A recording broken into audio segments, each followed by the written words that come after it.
I feel like I'm really lucky because I understand, without a shadow of a doubt, that I'm going to get very little ever perfect in my life.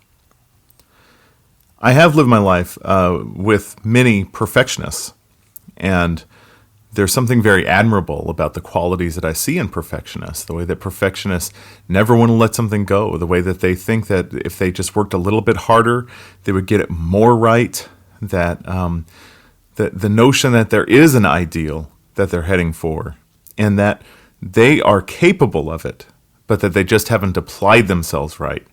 At least those are the elements that I see in perfectionism that I really admire. But what scares me about it is, since I've never embraced that, since I've never wanted to do something twice if I could help it, and find the whole idea of revision and polishing and making better to be pretty much of a chore, I'm happy to dive in and get something done a lot. I really feel like it's a big advantage to me that I don't see that potential for perfect. I do feel like you can make things a lot better. And I do think that there's a lot of times that I should work harder on things. I know plenty of people, who have lectures or podcasts or are YouTubers or whatever online who would probably cringe at the quality of what I put out. I spend time searching for words. I say a few times too often.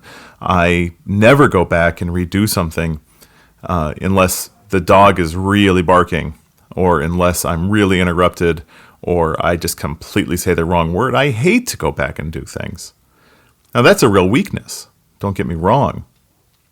But between the two, not being a perfectionist, I think, has been very beneficial to me. Now, I'm calling myself out in a lot of ways because I do think that there's plenty of times I could do things better. But I get things done. There's this thing, NaNoWriMo. You may have heard of it, National Novel Writing Month, where you try to write a 50,000 word or more novel within the month of November. And the whole idea is just to get people writing. Just to get people to stop making excuses, give them a reason to sit down, be a little bit selfish, and just pump out some work. And I love it. I've completed it, I think, 7 times, and owe a lot of my productivity to having that excuse, to having that place to be accountable and put down my page count and to brag about my page count, that kind of thing. Because I can spend a long time thinking about a writing project. I can spend months thinking about it in my head and sussing it out and whatnot. And usually, everything that I have planned for that writing project, once I sit down and make it solid by punching those keys and typing it out, everything I have planned, 100% of what I had planned over the course of 11 months, will be finished within one day.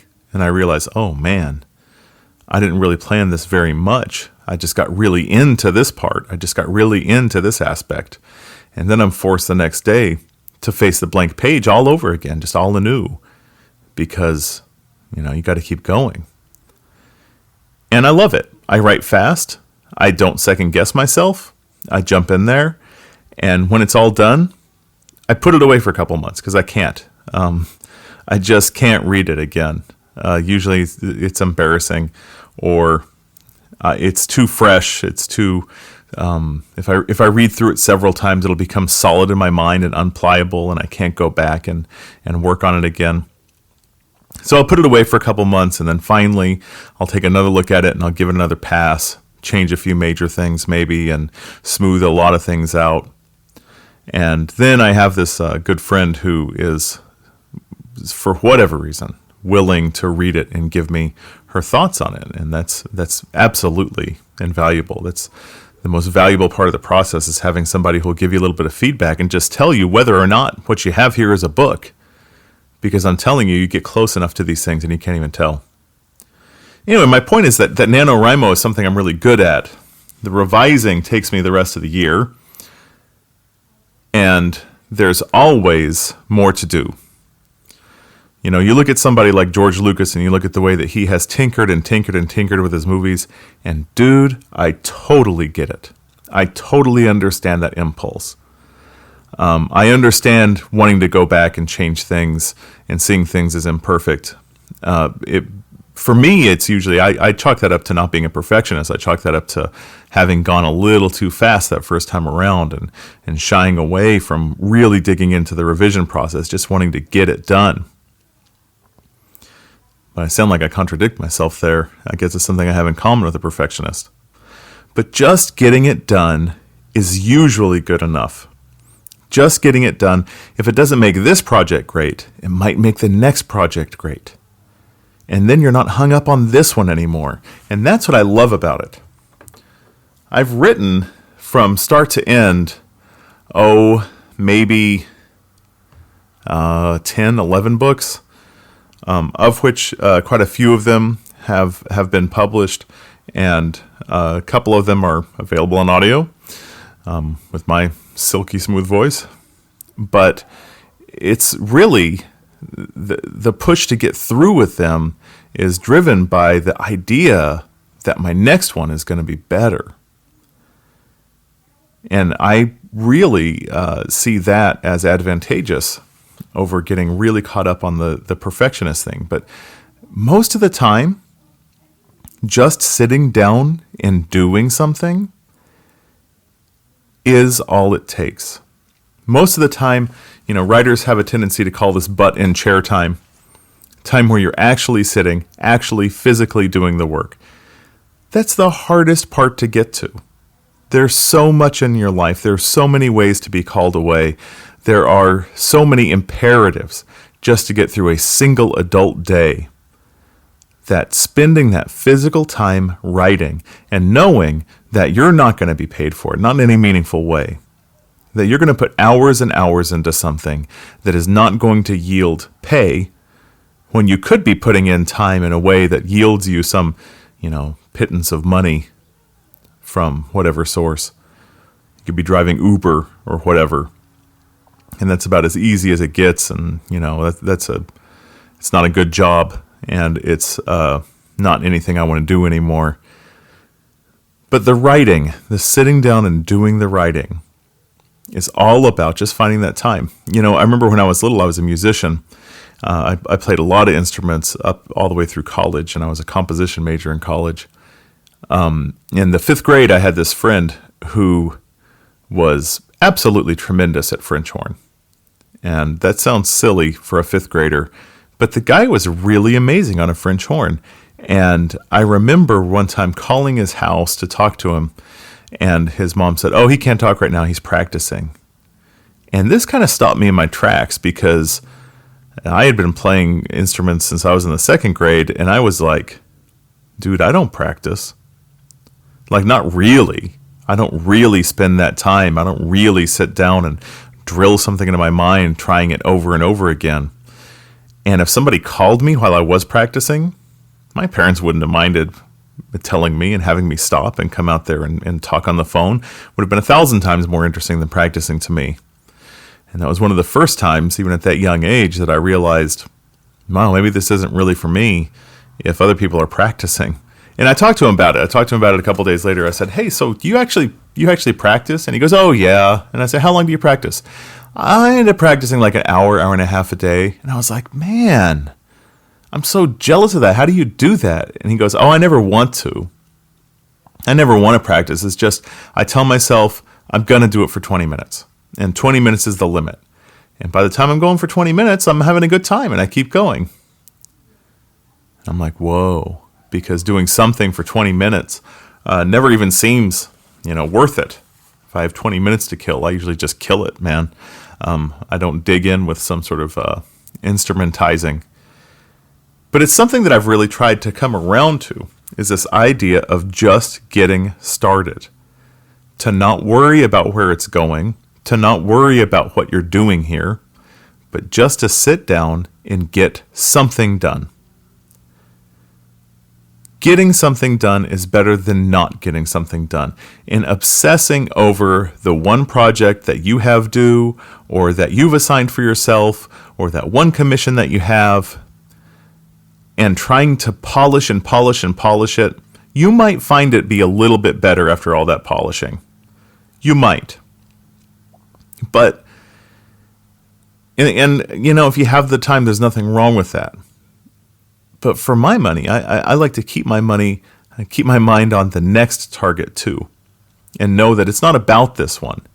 It's not about my first book. It's about my 50th book. It's about keeping going. It's about not stopping and getting arrested by the fact that it's not perfect. Because nothing's ever going to be perfect. You might learn a lot by polishing those little things. But I think a lot of this comes back to that 80-20 rule. That 80% of the work gets done in the first 20% of the time. And the longer you polish it, the better it might sound to you, but it may not necessarily sound or look or feel that much better to the person who's witnessing your work, to the person who's on the receiving end. Now, of course, this is a very general rule and has every limitation in the world. But diving in there and making the brave stand, to me, has always been better than the prospect of working and making it perfect. You've heard of this experiment before, right? This experiment where they had these woodworking students, and they were going to be graded on a box. And they taught them how to make a box. And they said to these students, okay, group A is over here, and you guys are graded on how many boxes you make this semester. Group B, you're over here, you're only making one box, but you're graded on how perfect that box is. And these two groups worked and worked. You had Group A making their box perfect, revisiting it every day, tweaking it, revising it, tearing out a side maybe and replacing it, polishing it, fixing those dovetails, whatever you do when you're making a box in a woodworking class. And Group A was just pumping them out, knowing that if they could get a very high volume of boxes out, that they were going to get an A. The ironic thing here is that in the end, the group who made more boxes, their boxes were better than the group who made the one box. That practice, that doing it over and over again, that doggedness led to a better ultimate outcome than laboring over the one damn box. I didn't find this shocking at all. Like when I read about this study, I was like, oh yeah, Group A's got it for sure, because that's always been my philosophy, that this time is going to pass, and either you are honing your task by doing it again and again, or you are absolutely a deer in the headlights trying to figure out exactly what it is that could be more perfect about this one thing. I feel like I've hammered this in enough, right? Let me tell you about this. When my first child was born, I was holding this baby, and I was, by my standards today, I was quite a young man. And I'm holding this baby, and if you haven't done this before, held your first baby, you will have very little idea what I'm talking about besides the abstract when I say that I had never seen anything so absolutely perfect in my life. It was an anomaly. It was a singularity. That the world was a lens focusing on this one little piece of perfection, and it was in my arms, and it was astounding. And I thought to myself, well, I can't make this any better. There's no way. You don't make that better. You cannot make perfection better. And I thought to myself, I am going to fuck this up. There's no way around this. I'm going to fuck it up. And that's when I told myself, well, you got to fuck this up as gently as possible. And that has really been my whole goal in parenting, to fuck up as gently as possible. And I think that that's probably a good enough rule for most things, for most professions and most artistic endeavors and most humanities, is to just screw up as absolutely gently as you can. Because you're going to screw up. Who do you think you are? Mozart, sure, he never made a revision. He never had to change a thing. Mozart never erased a note in theory and had all first drafts. Well, if you're Mozart, okay, good for you. They only come on along once in a while and have the right circumstances to really meet the challenge of expressing their, own bizarrely brained perfection. Bach is pretty well perfect as well. I kind of can't get over the absolute mathematical precision that Bach expresses in his music. But you know what? A lot of us aren't Bach. A whole lot of us aren't Bach. Most of us need to screw our way through things a little bit. Something that we have better than the masters. If you're in the arts, you're into painting, you're into visual expression, or you're into music, and you're into decorating time.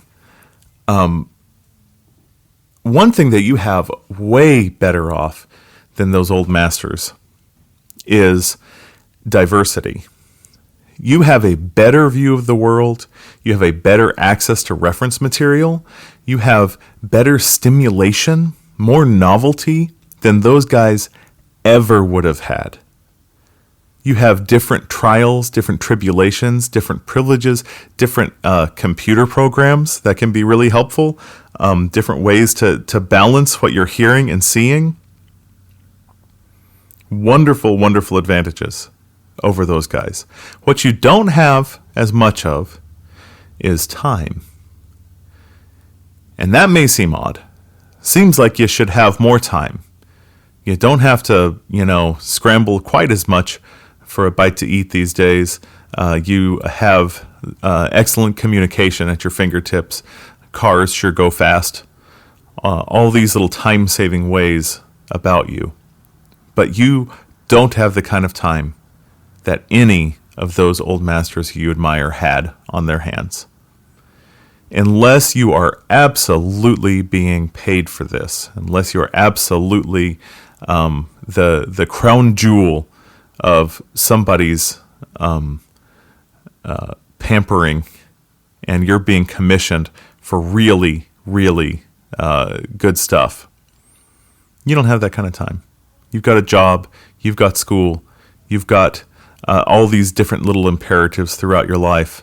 You can't invest that kind of time. But we can learn from it all. And a lot of that is going to come through the trial and error of sitting down over and over again.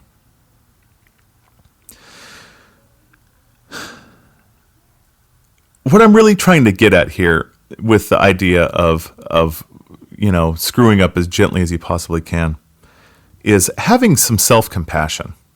You have to be able to forgive yourself. This is something that perfectionists don't have.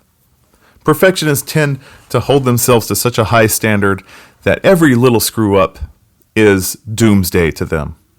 Every little thing they got wrong, they feel terrible about, and it haunts them, and it keeps them up at night, and they're sure that everybody else sees what a fraud they are.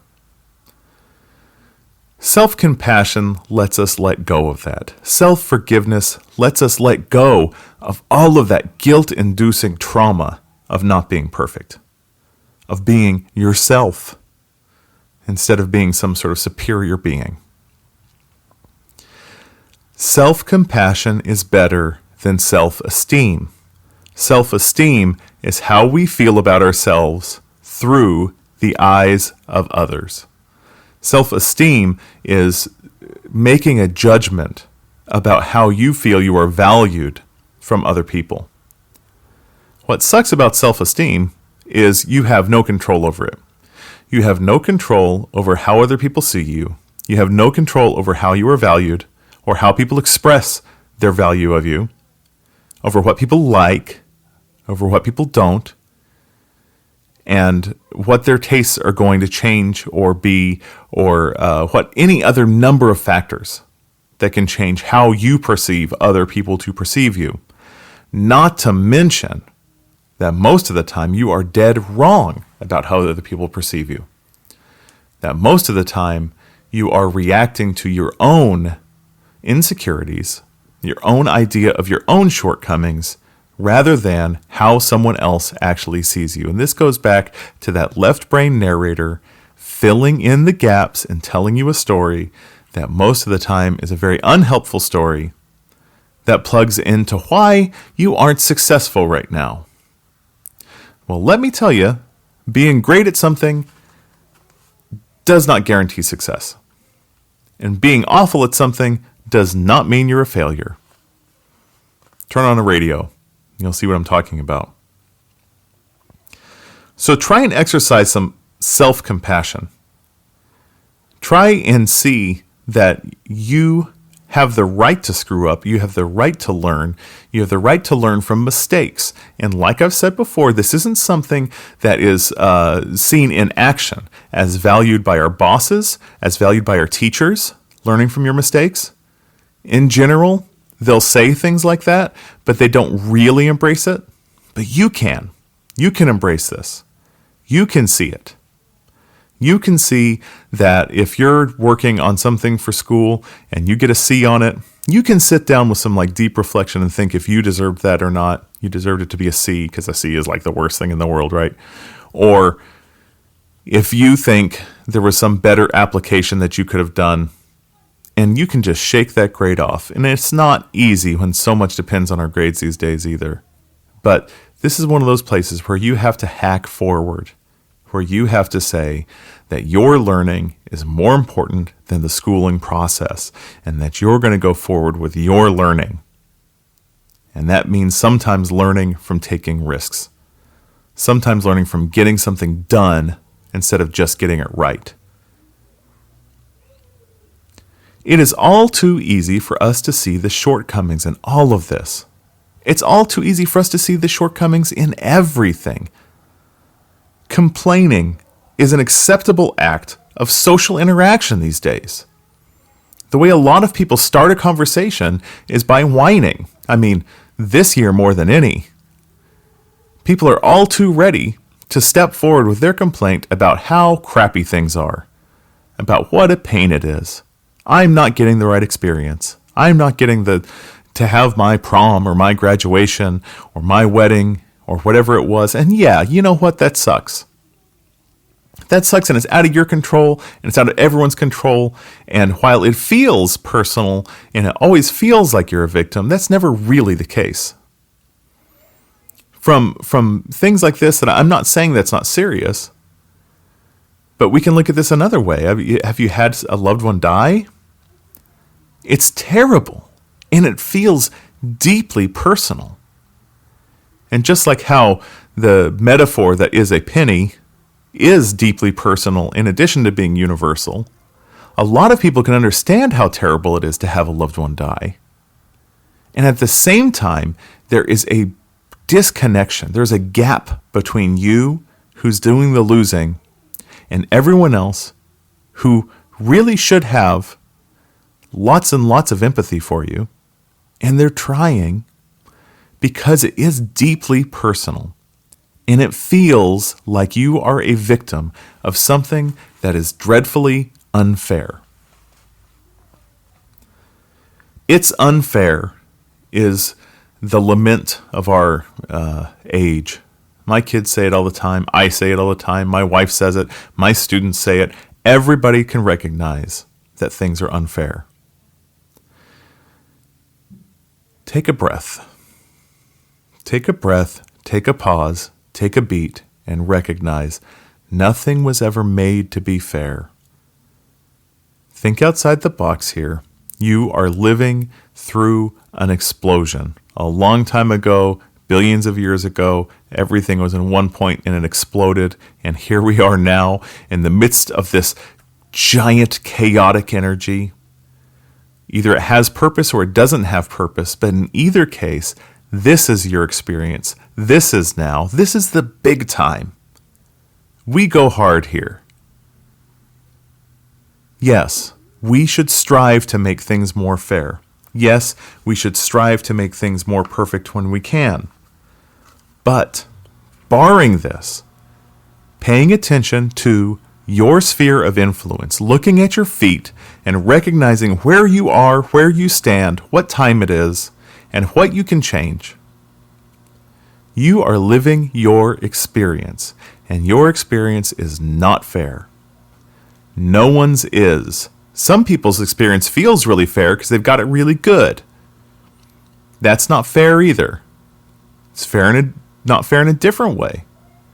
There are ways in which you are going to benefit and be a much better person by every single trouble and unfairness that you have gone through, if you respond right.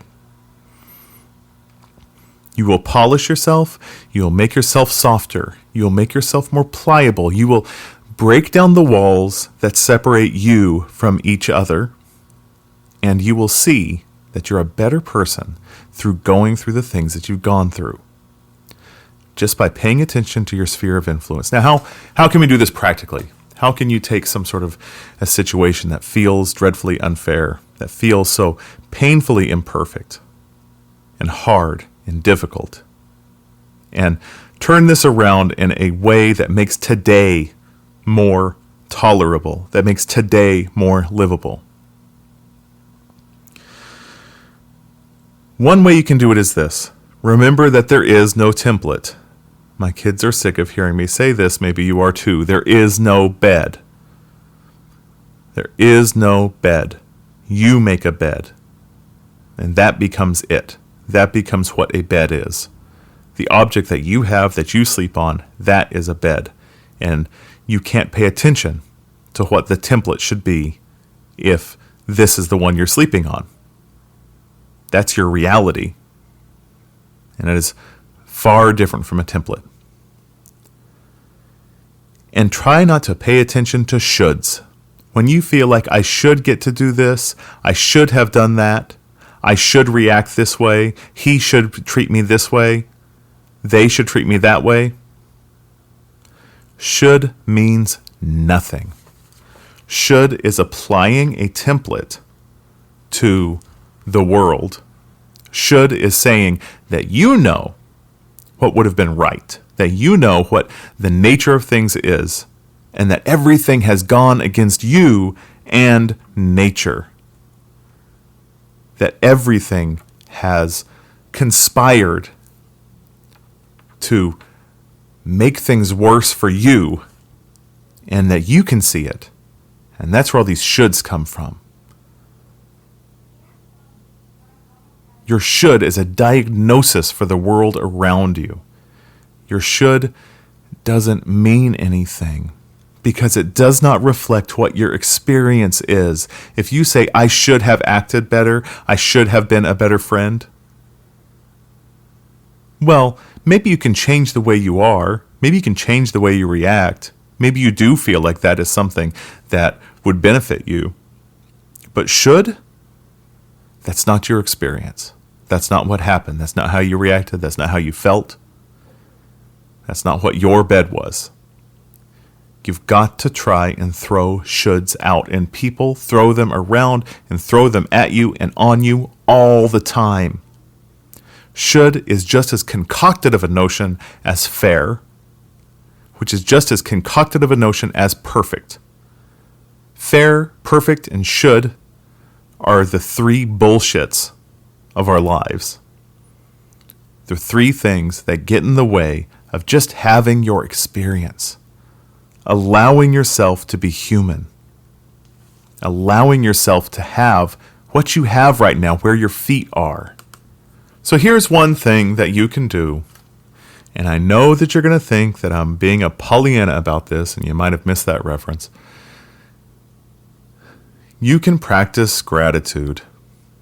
Now, I know that this is a silly, cliche, happy thoughts type of thing to say, to practice gratitude, but I'm totally not joking with you.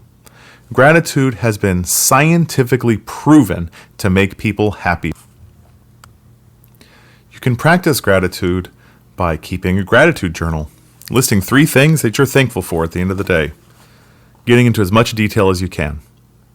There are lots of ways to do this because when it comes down to it, on average, everything is average. On average, you have a lot that lots of people don't, and there's a lot of things that you want that you don't got. But when you look at the things that you have, you look at the advantages you have, things aren't so bad. And wanting stuff sucks. Wanting things to be a certain way makes us miserable. In fact, the most recent research in happiness shows that the number one leading cause of unhappiness is the pursuit of happiness.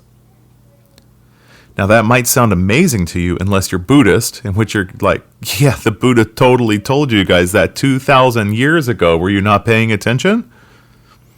Our desires for happiness, our desires for something better, keep us miserable. We can get real deep into this, and I can point you in lots of different directions about this. But just for example, having hope that things will get better, hope that tomorrow will be a better day, that just tells you that this isn't enough for you, that what your experience is right now, that what you're going through isn't enough. But how about that? To let go of hope and think that this is enough, that this is good enough, that will make you happier. So you can do these reframes like that. Constantly try to reframe. Why isn't this enough? Why isn't what you have making you happy? Why isn't this? And if you can reframe that enough times, you can start seeing that maybe what you're going through is enough. Maybe if you just appreciated what's going on right now, where you are, where your feet are, things would be all right. Maybe so. Another thing that you can do is try to look at the positives of all the shit you've been through. That's a hard thing to do. But every tough thing you've been through, everything that you go through is practice for the next hard thing. Every terrible experience is a practice for the next experience that isn't any good. So here's an exercise you can do. Here's a real solid thing. Take out a piece of paper. Think of someone in your life who was terrible. Someone in your life who you wish wasn't there. An ex-boyfriend, an ex-girlfriend, an ex-stepfather, an ex-whatever. Someone that you've cut out of your life or want to cut out of your life because they've been terrible for you and they've made you miserable. And I want you to write them a thank you note. A real live thank you note. Now, you don't ever have to send it. That's up to you. And I want you to write this thank you note without being sarcastic. I want you to literally look deeply at this situation, this thing that you have wished had never happened between you and this person. And I want you to find what you can thank them for from it. What good came out of it? If this didn't happen, what lessons would you have never learned? What do you have to be grateful for from this situation? Because in a world where complaining is so easy, in a world where complaining is the conversation starter of our age, it is so easy to keep rooting around and looking for that which stings us, that which makes us miserable. And when you're looking for it, you're sure as hell going to find it. The spectrum of reality is broad. It's all there. Do you think a depressed person is being irrational? They're probably seeing with a lot less filtered view than you are, if you're not depressed. They're probably seeing things a lot more close to whatever the objective truth is than you are, because there is pain, and there is suffering, and there is misery under every rock. Scratch the surface of somebody's life. Take the happiest person you know. Sit with them for just a little bit. Just scratch a little bit, and you will find deep, traumatic pain. You will find sadness. It is part of all of us. And I'm not saying to ignore it. I'm saying to treasure it. I'm saying to look at it with a new eye. To look at it, this is your experience. This is you. This is your human experience. Don't wish it away. Don't push it away. This is yours. And it is the only thing you have. And denying it makes you absolutely miserable. You know, Alan Watts has this great quote. Nirvana is being exactly where you are with your consent.